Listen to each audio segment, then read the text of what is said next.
We are with the gorgeous Elyse Levesque, who plays Chloe Armstrong in Stargate Universe. Elyse, could you please tell us a bit about your character, Chloe? For sure.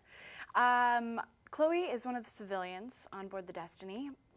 She's probably one of the most out-of-place characters that you'll find on the ship. She comes from a very different background than a lot of the other survivors. She is the daughter and aide of a United States Senator, and as such, she's sort of grown up in the lap of luxury. She's never really had to want for anything. Probably hasn't had to work as hard as a lot of these other people to get to where she is. You know, she's not accustomed to dealing with loss and sacrifice and struggle. You know, obviously life on board the Destiny is a huge shock to the system for her. She has to overcome being trapped in the Destiny with all these people. How does she cope with that? What happens is you start to find people who help you cope.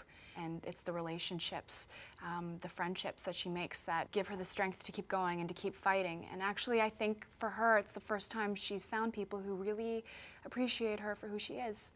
And she can kind of let go and be herself. I think, you know, she grew up kind of with a popular crowd and was always trying to be who they expected her to be. And here, you know, none of that really matters anymore.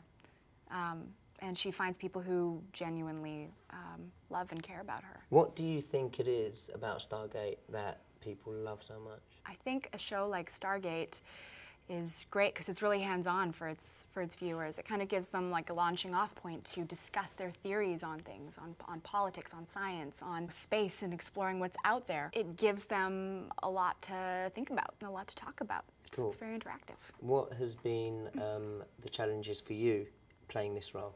It's been fun getting to discover new things about her, build up the layers. So that's been a challenge. And then obviously acting to a tennis ball is never easy. So that's a huge challenge for sure. But the payoff is great when you see it all kind of put together and you're like, wow, that's what it looks like. Wow, my imagination's really not very good. Obviously working on a sci-fi show, the script's going to be a little bit funny at times. Have you ever come across a really kind of... I have a great line tomorrow. Give me a great line. Ready for this? Okay. Yeah. Actually, many advanced alien civilizations found in the Milky Way and Pegasus galaxies lived in what appeared to be primitive stone architecture that concealed extremely powerful technology. Well done. And then you just gotta remember to breathe. Yeah. There's plenty like that you have to learn. Yeah. Those are rare for me. You're working today. You're on set working. From a fan's point of view who's going to watch this interview, I'm sure they'd love to know what you're doing today, what particular scene you're shooting. Is there any kind of action you're involved in? What's your agenda today? We discover a planet and we want to go check it out. I'm kind of convincing them that I have the skills set to lead us on this expedition. Thank you so much for coming to talk to us. It's a pleasure. Thank you, Elyse.